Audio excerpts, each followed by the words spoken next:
Grande première en France, le SIAP, le service public de l'assainissement parisien, s'associe à Suez et copilote le projet BioGNval avec le soutien de l'ADEME et de plusieurs partenaires. Lancé au mois de mars 2015, ce projet relève le pari fou de transformer nos eaux usées en carburant. Aujourd'hui, le projet BioGNval a fait ses preuves. Suez est ainsi capable de proposer une nouvelle solution pour valoriser les boues des stations d'épuration. La production d'un biométhane carburant liquide, non polluant et respectueux de l'environnement. Ce biocarburant est destiné à l'usage des collectivités et des industriels pour le transport de personnes et de marchandises.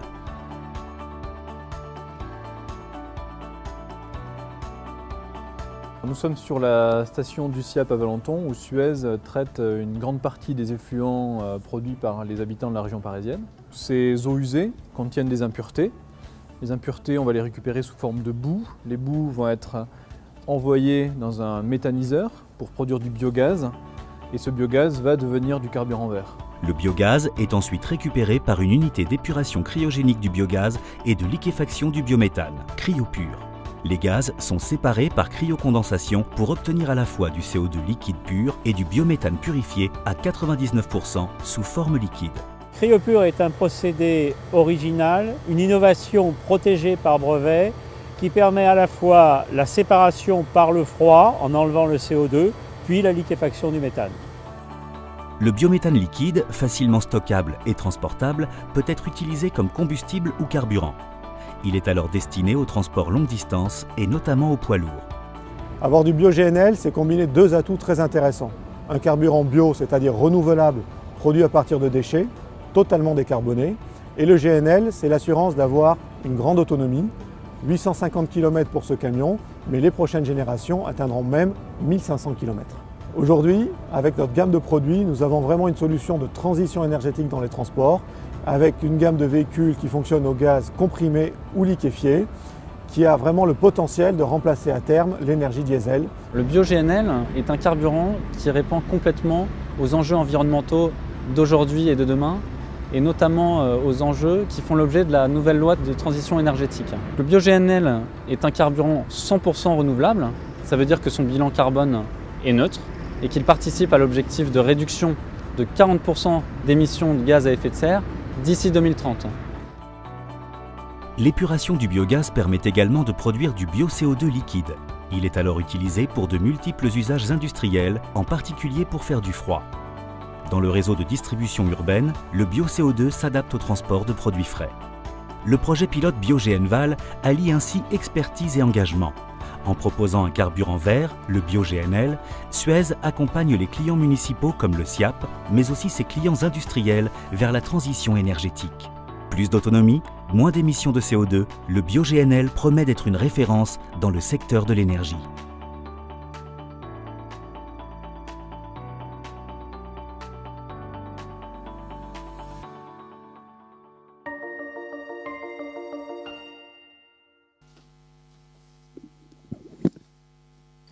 Bonjour à tous, Simon Claudic, société CryoPur.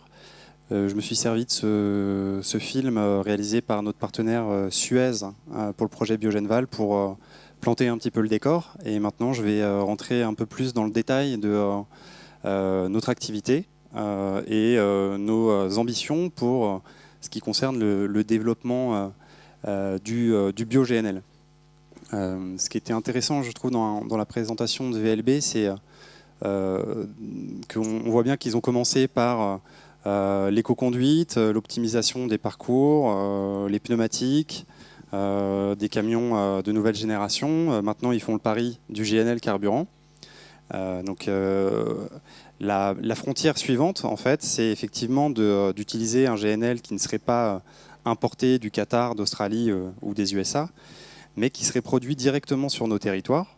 Et ce qui est pas neutre dans le territoire des Hauts-de-France, puisque on sait bien que c'est un territoire qui a misé lui aussi sur donc la troisième révolution industrielle et notamment se veut être un champion de la production de biométhane, et parfois numéro 1, parfois numéro 2, mais en tout cas avec un fort potentiel de production de biométhane.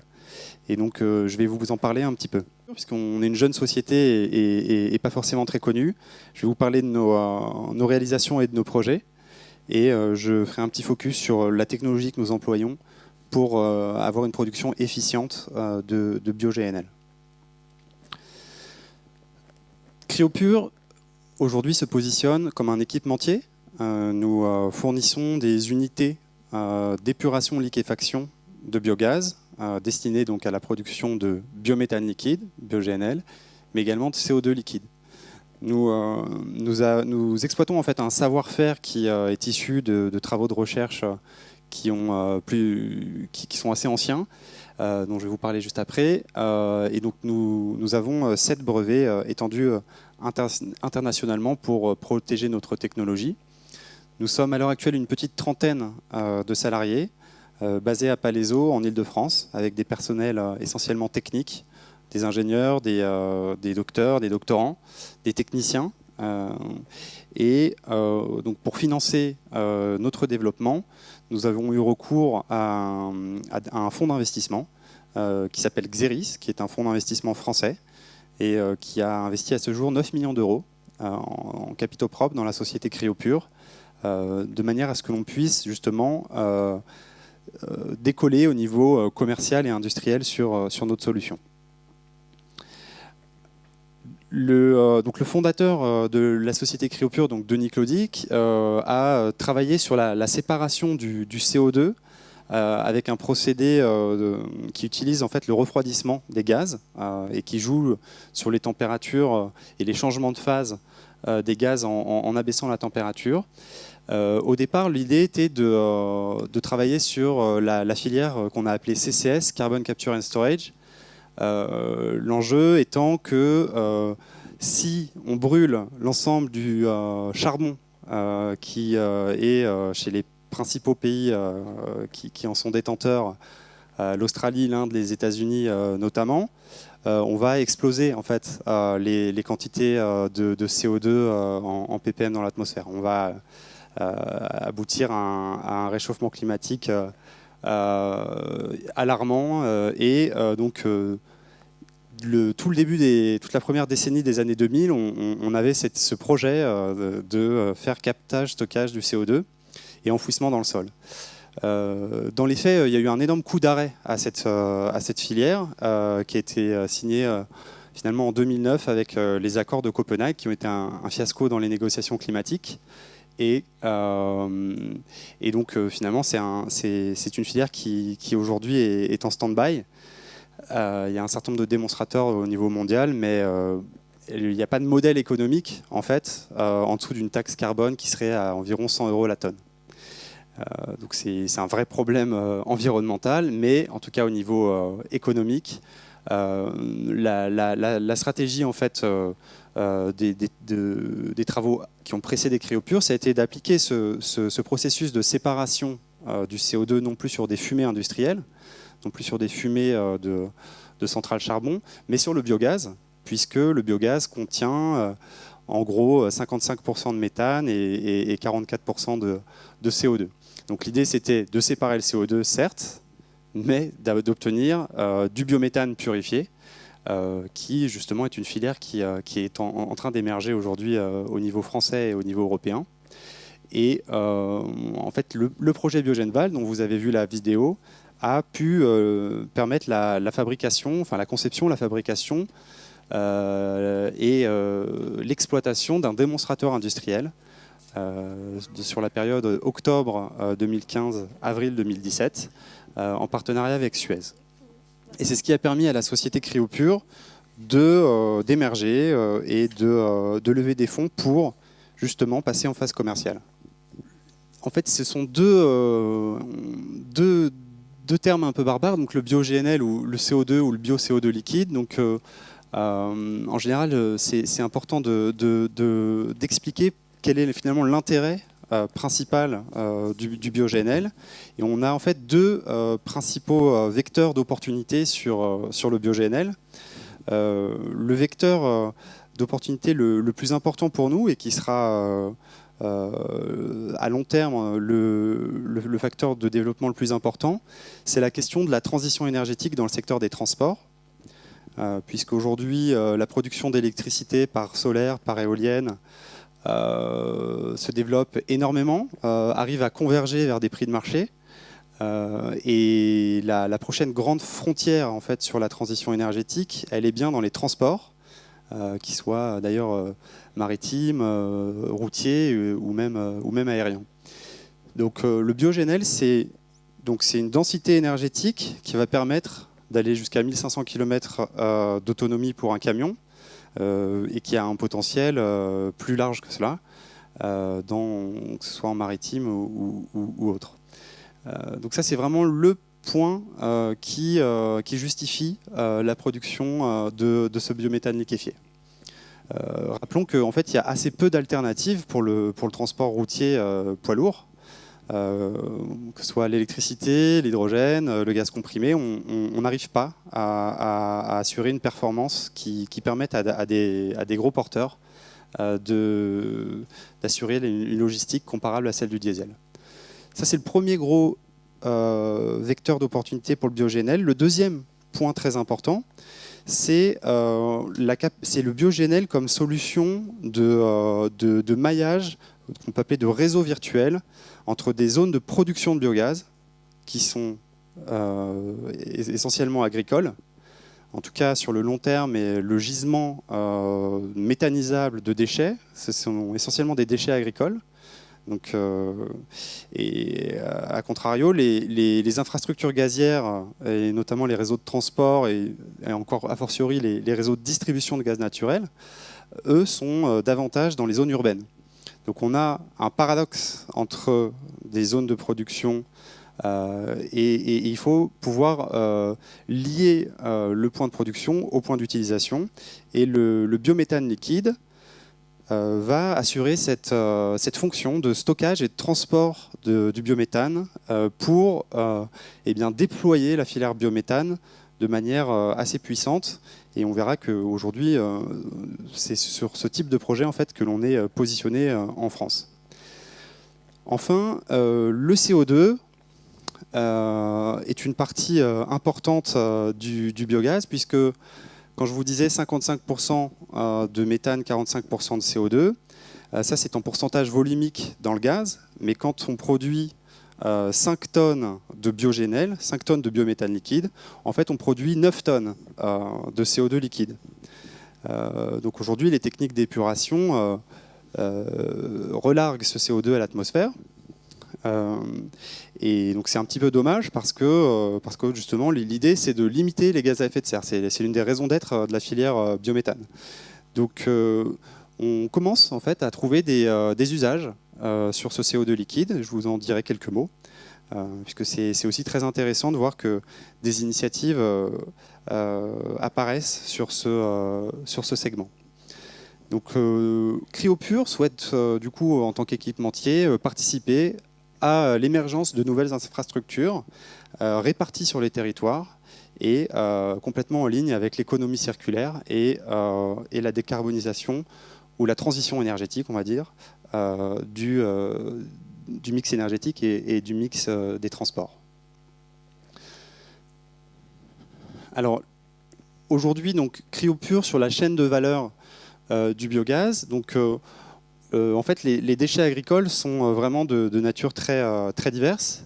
On a donc des déchets agricoles qui peuvent être générés par des exploitations, par des coopératives. On a de l'agro-industrie, de l'industrie papetière qui génère également des déchets méthanisables. Et ensuite, on a tout ce qui est généré finalement par les citoyens en termes de déchets organiques qui supposent des filières de tri efficaces. On a également donc, les stations d'épuration. On a vu l'exemple de la station d'épuration de Valenton. Et on a également les installations de stockage de déchets non dangereux, autrement appelées les décharges, qui sont également à l'heure actuelle, en fait, en France, ce sont la plupart du biogaz est en réalité produit sur des décharges. Donc le système Cryopure, il peut s'adapter à l'ensemble de ces types de gaz. Le gaz de décharge représentant un challenge supplémentaire, puisqu'il est très pollué et puis il contient de l'air.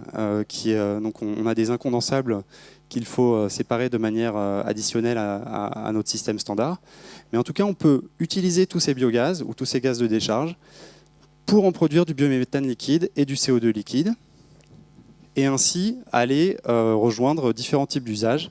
Et comme je vous disais, le GNL carburant est la vision d'avenir, mais nous pouvons également faire du GNL porté, soit vers une usine qui est non raccordée et qui a un intérêt à avoir son bilan gaz à effet de serre diminué, soit vers un point d'injection, et c'est notamment le cas en France, puisque aujourd'hui en France, on a des tarifs réglementés relatifs à l'injection de biométhane dans les réseaux, qui permettent justement de construire ce type de projet.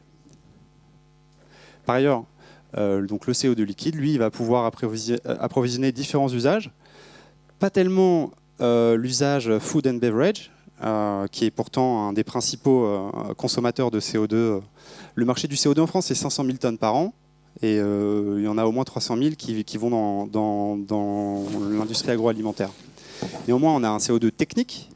On l'a vu avec l'exemple de Thermo King qui utilise du CO2 pour charger des camions et remplacer des groupes diesel qui produisent du froid sur leurs camions.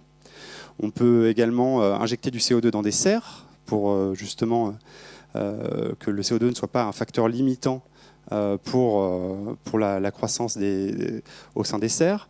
Et en fait, on a plein d'autres usages qui sont en train de se développer à l'heure actuelle. On a beaucoup de R&D, on a beaucoup de start-up qui cherchent à incorporer du CO2 dans des nouvelles générations de ciment, qui peuvent aussi utiliser du CO2 pour produire du froid embarqué sur différents types de véhicules, par exemple des véhicules électriques. Donc on a en perspective des usages très intéressants relatifs au CO2.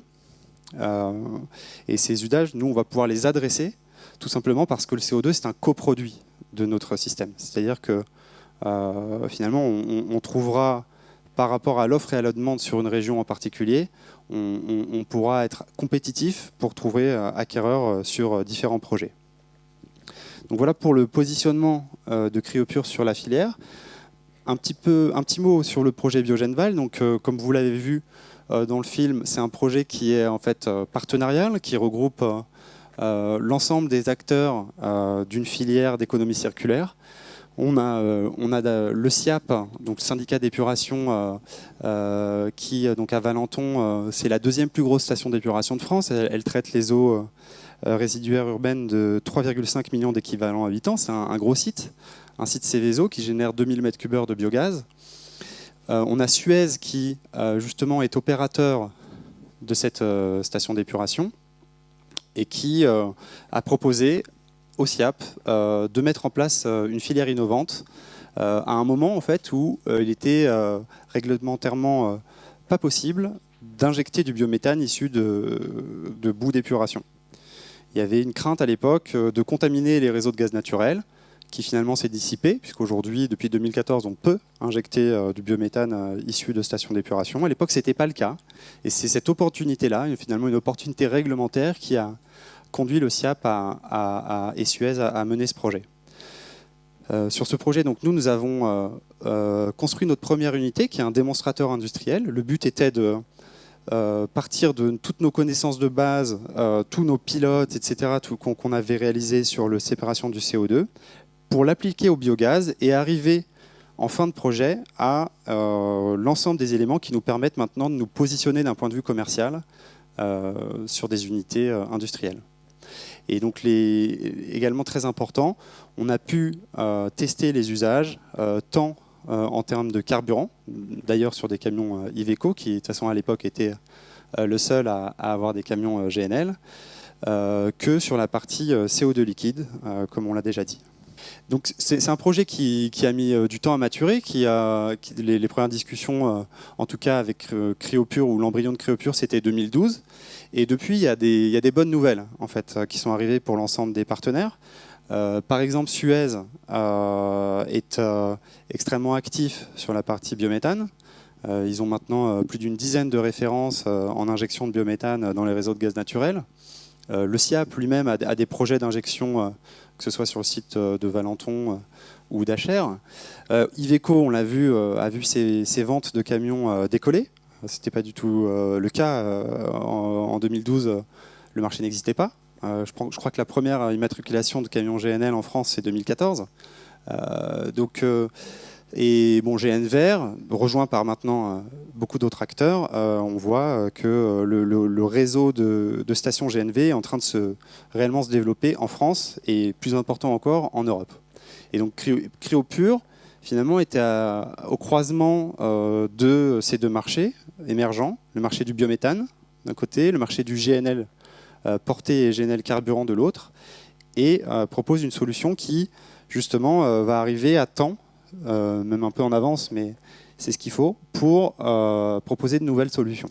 Donc la situation de base sur le projet de Valenton, c'était qu'il y avait un excédent de biogaz. Et que ce biogaz, il était torché, donc brûlé dans des torchères, ce qui était donc une situation non satisfaisante pour le SIAP. Et à l'époque, comme je vous disais, interdiction d'injecter. Et donc en fait la liquéfaction, donc on a un facteur 600 entre le gaz naturel en phase gaz et le gaz naturel en phase liquide à pression atmosphérique. Mais quand on rajoute le fait qu'il n'y a pas que du méthane dans le biogaz, on a un facteur 1000 entre un gazomètre de 1000 m3 et une cuve avec du biogénel de 1 m3. Le biogénel, ça n'a pas tout à fait la densité, une densité énergétique par rapport au diesel. Le diesel est imbattable par rapport à ça. Mais on s'en rapproche, et c'est ce qui permet aux nouvelles générations de camions de proposer des solutions qui sont à présent satisfaisantes pour des longs courriers. Donc on a, depuis octobre 2015, commencé à produire du biométhane liquide et du CO2 liquide. On a eu plusieurs phases dans le projet, une phase de mise au point très importante, et on a également eu des phases de test où on a des petites stations mobiles qui sont venues. Donc la cuve fixe, hein, elle était petite, et ça c'était lié aussi au fait qu'on était sur un site Céveso et que la cuve était proche de deux des digesteurs, et que pour limiter les effets de cascade, etc., à une époque où on ne savait pas trop, voilà, il y avait un peu de sérénité sur le sujet, on a prévu une très petite cuve. Et du coup, les transferts se sont faits avec eux aussi des très petites cuves. Néanmoins, ils ont été faits. Et ils ont pu être acheminés vers des usages carburants et vers des usages combustibles, et avec une efficacité de fonctionnement satisfaisante. Le projet Biogenval, il a également fait l'objet, je dirais, d'une évaluation scientifique, neutre, impartiale, par des sachants, des spécialistes de l'analyse de cycle de vie, et qui ont conduit à un résultat intéressant qui est la diminution des émissions de CO2 de 90% par rapport au diesel. Donc ça, c'est un facteur d'émission qui va être proposé et qui sera enregistré dans la base des facteurs d'émission de l'ADEME dans les mois qui viennent. C'est un point important, on communiquera dessus en temps voulu. Mais donc l'idée, c'est qu'effectivement, cette solution, elle est robuste. Parce que si on consomme plus d'énergie électrique que l'on ne produit d'énergie renouvelable, on voit bien qu'il y a un problème, que c'est les shadocks, ça n'a pas de sens. Là, la clé en fait, du fonctionnement, c'est de consommer le moins d'énergie électrique possible pour avoir un bilan satisfaisant sur le CO2. Dernière diapo sur le projet Biogenval. Donc, c'est un projet en fait, qui a eu plusieurs phases, comme je le disais, qui s'est déroulé sur plusieurs années. Une phase de test, de mise au point, et puis ensuite une phase de démonstration, où l'enjeu était pour Cryopure, au-delà de la preuve de fonctionnement, d'avoir un fonctionnement, je dirais, fiable, automatisé, et avec une disponibilité très importante. Puisque dans le secteur du biogaz, il faut produire et transformer le biogaz à raison de 8000, voire 8500 heures par an. Donc on parle de disponibilité supérieure à 90-95%, pour pouvoir justement avoir des recettes qui viennent justifier les investissements consentis.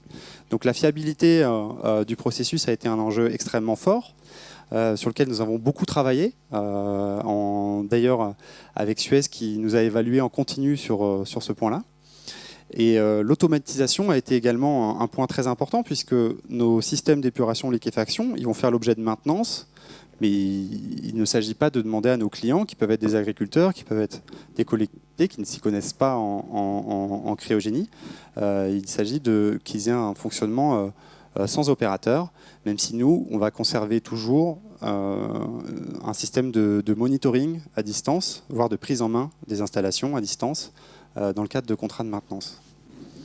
Et donc, bon, cerise sur le gâteau, la dernière semaine où nous avions notre démonstrateur sur le site de Valenton, nous avons reçu la visite donc du ministre Nicolas Hulot et du Premier ministre Édouard Philippe, qui ont souhaité montrer qu'ils pouvaient travailler ensemble et sur des sujets qui, et ça c'est quand même important, des sujets qui sont au croisement des enjeux écologiques et économiques. L'idée, c'est aussi, et ça c'est vrai en général pour la filière biogaz et biométhane, c'est qu'on a des réels enjeux économiques sur ces filières. Par exemple, l'Allemagne, qui est donc championne du monde en termes de production de biogaz, avec plus de 9000 installations biogaz, les emplois relatifs à la filière biogaz en Allemagne, c'est 200 000 emplois. Donc, par rapport à ça, c'est pas du tout neutre aujourd'hui de considérer qu'on va avoir un nouveau développement industriel sur nos territoires en utilisant les déchets et en essayant de réduire l'empreinte énergétique et carbone de la production d'énergie.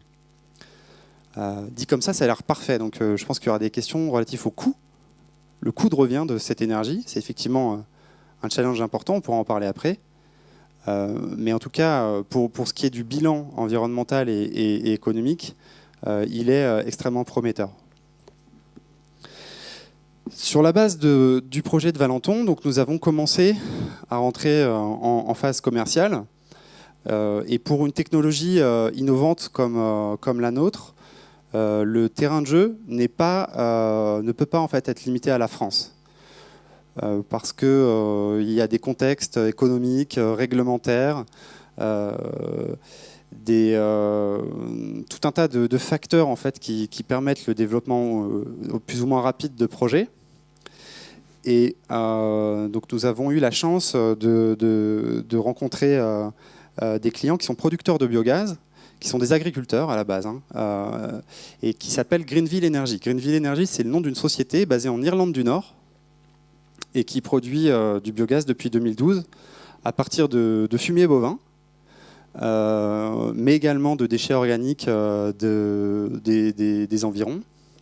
Et eux, ils produisent 2 fois 250 kW de cogénération, donc électricité et un peu de chaleur. Et ils avaient la capacité de produire plus de biogaz. Néanmoins, ils sont dans une région où il n'y a tout simplement pas de réseau de gaz naturel. Et par ailleurs, ils étaient aussi arrivés en limite haute sur leur capacité à injecter de l'électricité sur le réseau de gaz naturel. Donc pour eux, le fait de pouvoir conditionner ce biogaz pour diversifier leur vente, eh bien, ça a été leur choix s'est fait sur un système de liquéfaction, d'épuration de liquéfaction que l'on a conçu pour eux. Et donc on a conclu un contrat de fourniture et de maintenance en 2016. Et donc notre première installation, qui est actuellement en train d'être finalisée, là on a une photo des skids de compression qui sont dans nos ateliers de Palaiseau. Cette unité sera livrée fin août et marquera donc un jalon très important dans le développement de la société Cryopure, puisque en fait une production de 3 tonnes par jour, puisque c'est la quantité, 300 mètres cubes heure de biogaz, c'est à peu près 3 tonnes par jour de bio-GNL. Ça n'avait jamais été fait auparavant. En fait, les précédents en termes de production de bio-GNL, c'était plutôt du 15 tonnes par jour sur des projets en Suède et en Norvège, qui représentaient des investissements beaucoup plus importants, tant sur la partie investissement que coût d'opération d'ailleurs. Donc ça a été donc un jalon important pour nous, et donc la mise en service sera également très importante. Par ailleurs, donc, nous avons continué à être actifs sur le marché.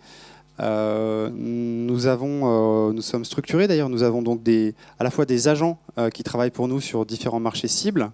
Nos marchés principaux sont l'Italie, la France, le Benelux, la Scandinavie et le Royaume-Uni.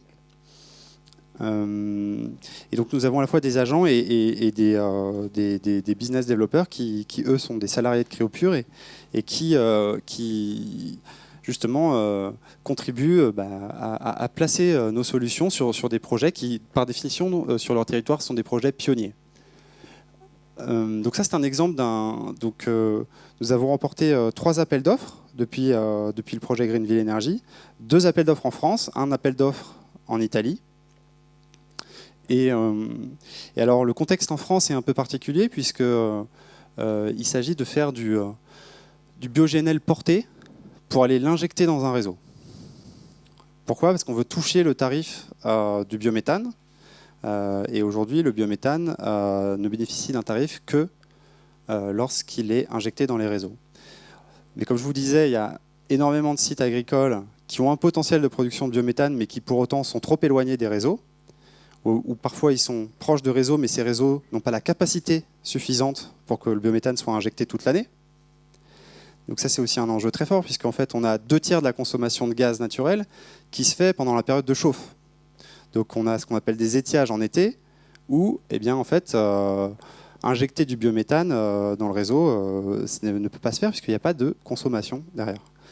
Donc la partie BioGNL portée, elle n'est pas complètement efficiente parce qu'on va liquéfier un biométhane et on va ensuite le vaporiser pour l'injecter. Donc on consomme un peu trop d'énergie, alors qu'on pourrait l'utiliser directement comme carburant. Et donc c'est aussi pour ça que aujourd'hui la filière biogaz, et en particulier le club biogaz, est engagée dans une discussion avec les pouvoirs publics pour élargir le tarif du biométhane, non seulement à l'injection de biométhane dans les réseaux, mais également à un biométhane qui pourrait être comprimé, qui pourrait être liquéfié, et directement être utilisé comme carburant, d'autant plus qu'on a des infrastructures GNV qui se développent un peu partout en France. Maintenant, quelques mots sur la technologie. En fait, sur la technologie de d'épuration de biogaz, donc la transformation du biogaz en biométhane, c'est-à-dire un gaz conforme aux spécifications du gaz naturel, on a plusieurs technologies qui existent, qui sont d'ailleurs éprouvées. On a aujourd'hui les membranes qui se positionnent très bien, épuration membranaire. On a du lavage aux amines, du lavage à l'eau, des procédés type PSA. Tout ça, ça permet d'avoir du biométhane gazeux. Donc le procédé Cryopure, lui, il est différent, il a une approche différente, il a une approche intégrée pour transformer directement le biogaz en biométhane liquide et également en CO2 liquide. Alors comment on s'y prend? Eh bien, on a essentiellement, schématiquement, 3 grandes étapes de refroidissement des gaz. Et c'est le refroidissement des gaz qui nous permet d'éliminer l'eau, les impuretés. Dans une deuxième étape, le CO2. Et ensuite, on est suffisamment froid et suffisamment pur en méthane pour passer à une étape de compression-liquéfaction. Donc, dans notre procédé, nous compressons le biométhane purifié à 15 bars. Et obtenons sa liquéfaction à moins 120 degrés. Pour les projets de BioGNL portés, où il s'agit derrière de réinjecter, pas besoin d'aller plus loin sur la baisse en température. On a des stockages GNL à haute pression 20 bars, 25 bars, qui nous permettent de faire une navette à raison de 1 à 2 fois par semaine entre un site de production et un site d'injection. Ça permet de limiter la consommation d'énergie, limiter le dimensionnement de l'installation aussi. En revanche, si on veut faire du BioGNL carburant, il est clair qu'il faut être plus froid, à moins 160 degrés, ou moins 163, mais bon, l'idée c'est d'être en tout cas proche de la pression atmosphérique. Et dans ce cas-là, on va détendre notre biométhane liquide et on va reliquéfier la fraction évaporée, le boil-off, qui est issu de cette détente. Cette détente reliquéfaction, eh bien, en fait, elle est gagnante d'un point de vue énergétique. C'est gagnant de fonctionner comme ça plutôt que de liquéfier directement à pression atmosphérique, puisque la baisse de température à pression atmosphérique, chaque degré compte et la consommation s'en trouve parfois trop élevée.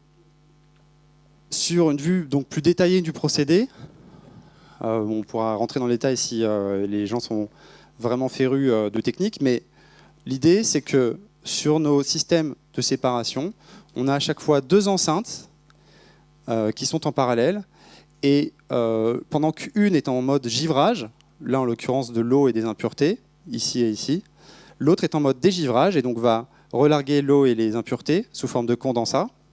Et idem pour le CO2, pendant qu'une enceinte est en mode givrage, c'est-à-dire que le biogaz circule, le méthane, lui, il a une température, il a des caractéristiques qui font qu'il va continuer sous forme gazeuse, mais en revanche, à moins 120 degrés et pression atmosphérique, le CO2, lui, va passer sous forme solide. Donc c'est pour ça qu'on parle de givrage. Et donc le CO2 est givré, et l'autre enceinte, elle, est en mode dégivrage, ce qui nous permet de récupérer le CO2 sous forme liquide et à une pureté suffisante pour le valoriser pour des usages industriels. Donc ce qui se passe à l'intérieur des enceintes que je viens de vous présenter, c'est ça. Là, on a des ailettes d'échangeurs.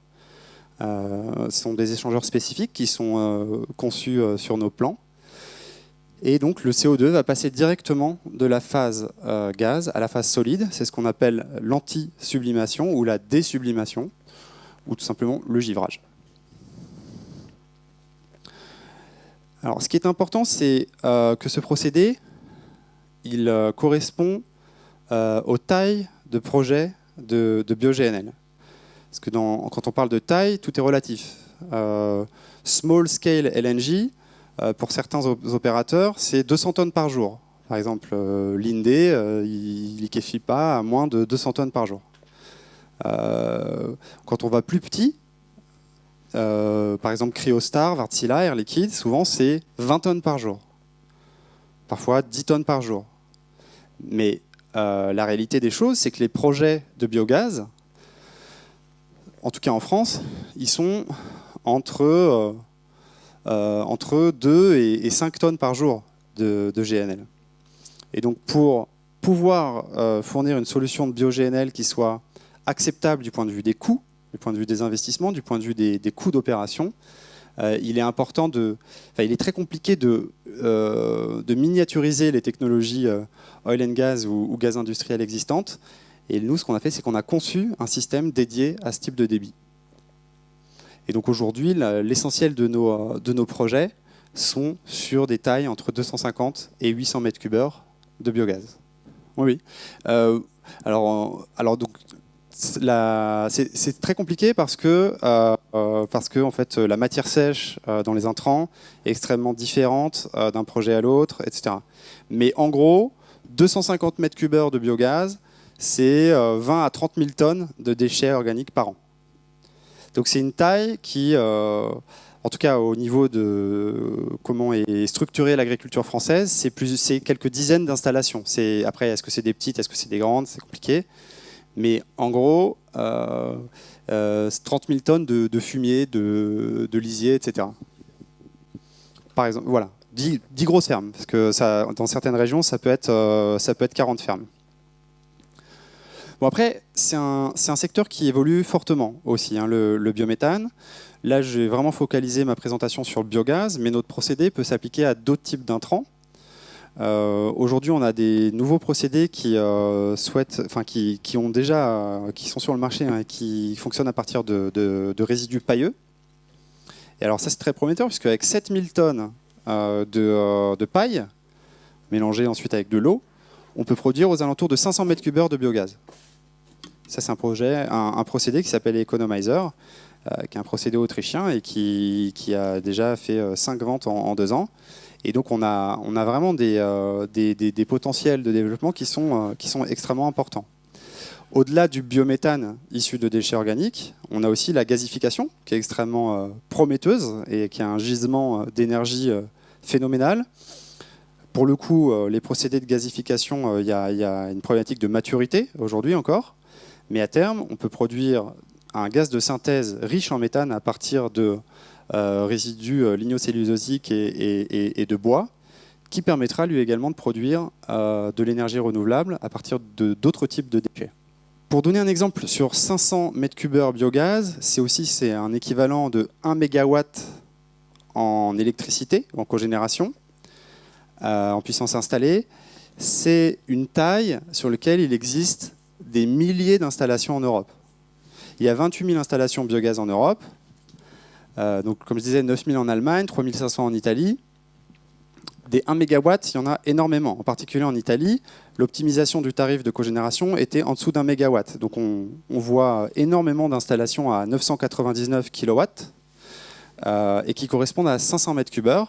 C'est un investissement autour de 3 millions d'euros pour notre système qui, dans les conditions réglementaires qui le permettent, permet de faire des projets à 5 tonnes jour et de massifier cette production de bio-GNL en Europe. Alors sur l'installation industrielle, donc, les images que je vous ai présentées sur Valenton, c'était un démonstrateur.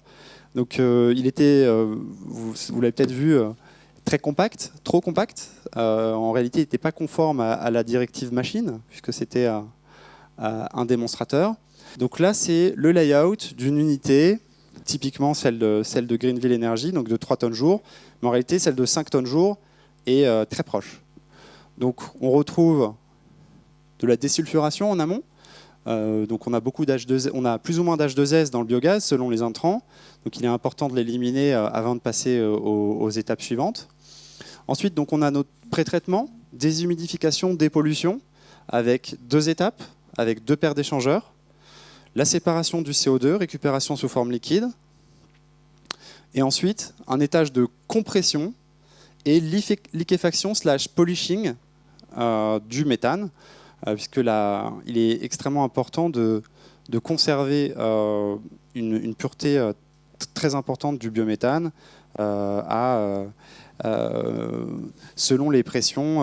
En tout cas, ça se compte en ppm, en dizaines ou en centaines de ppm, la quantité de CO2 qui doit être maximale dans le biométhane liquide. Donc voilà, en gros, l'installation. L'installation, elle fonctionne avec des groupes frigorifiques. Donc ces groupes frigorifiques, que ce soit les moteurs ou les compresseurs, ils sont achetés sur étagère. En revanche, ils fonctionnent pour les niveaux de température les plus bas avec des mélanges de fluides frigorigènes qui permettent un changement de phase et qui permettent d'avoir une efficacité énergétique du procédé qui est extrêmement haute. Ça, c'est vraiment le savoir-faire de nos équipes. Et donc en termes de maintenance, si on doit avoir recours à de la sous-traitance, on aura recours à des sous-traitants qui sont issus du froid commercial, du froid industriel. Et donc l'idée, c'est d'arriver à gérer un enjeu qui est sur des températures effectivement cryogéniques, mais en utilisant du matériel plutôt lié à la réfrigération. C'est ce qui fait en fait, c'est ce qui permet en fait de placer des nœuds techniques en termes de coûts sur le marché du biogaz. Donc, avant-dernier slide, donc c'est un procédé intégré qui a été conçu pour les débits de biogaz. Donc ça, c'est quelque chose d'important. La production de CO2 liquide, si on ne trouve pas preneur, le CO2 il sera comme chez les confrères, il sera évacué à l'atmosphère, malheureusement. Par contre, si on trouve un client, et c'est ce qu'on a fait en France, on a trouvé des filières, on a des partenaires qui rachètent le CO2 liquide à un prix qui fait la différence sur le business plan. Ça ajoute 5 à 10% de recettes sur le projet.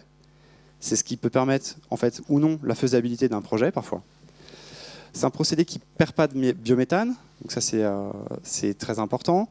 On a parlé du méthane, et le biométhane, c'est pareil, c'est un puissant gaz à effet de serre, donc ne pas le perdre, c'est très important d'un point de vue environnemental, mais aussi d'un point de vue économique. Une consommation d'énergie électrique réduite, donc qui justifie le moins 90% d'émissions de gaz à effet de serre. Bon, par ailleurs, on a des groupes froids, donc on a de la chaleur fatale. Cette chaleur fatale, on la récupère sous forme d'eau chaude, et cette eau chaude, elle est en phase en fait, avec des besoins thermiques du procédé de méthanisation, qui se fait entre 40 et 60 degrés selon les procédés. Et donc ça, c'est très utile de pouvoir recycler cette chaleur. Je finirai juste, puisqu'on est au port de Dunkerque, par un élément d'information que j'ai vu, qui est tombé hier en fait, sur Internet. Donc on a parlé ce matin du port de Dunkerque, mais également des ports qui sont en Europe et pas très loin du port de Dunkerque. Eh bien, on a donc le port de Rotterdam et la plateforme nationale du GNL, on en a parlé également, qui viennent d'annoncer hier qu'ils allaient lancer une étude pour le développement du bio-GNL, puisque justement le bio-GNL, avec moins 90%, ou selon les procédés, moins 80, moins 90% de gaz à effet de serre, et bien, il permet en fait d'être sur la prochaine frontière de la transition énergétique et de la transition carbone des transports. Donc voilà, j'en ai fini pour ma présentation, et si vous avez des questions, je suis à votre disposition.